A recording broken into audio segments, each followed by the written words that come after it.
اور ہم نے نوح کے بعد بہت سی امتوں کو ہلاک کر ڈالا،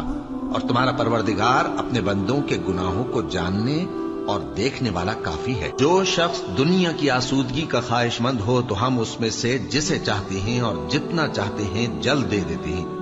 پھر اس کے لیے جہنم کو ٹھکانہ مقرر کر رکھا ہے، جس میں وہ نفرین سن کر اور درگاہ الہی سے راندہ ہو کر داخل ہوگا۔ اور جو شخص آخرت کا خواستگار ہو اور اس میں اتنی کوشش کرے جتنی اسے لائق ہے، اور وہ مومن بھی ہو،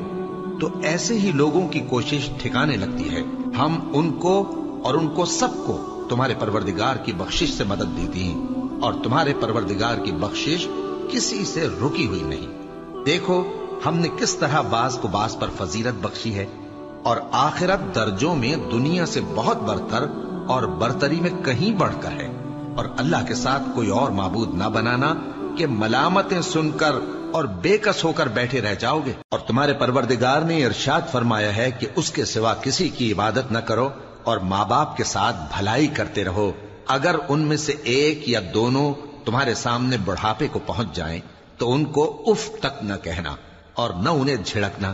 اور ان سے بات ادب کے ساتھ کرنا، اور عجز و نیاز سے ان کے آگے جھکے رہو، اور ان کے حق میں دعا کرو کہ اے پروردگار، جیسا انہوں نے مجھے بچپن میں شفقت سے پرورش کیا ہے، تو بھی ان کے حال پر رحمت فرما۔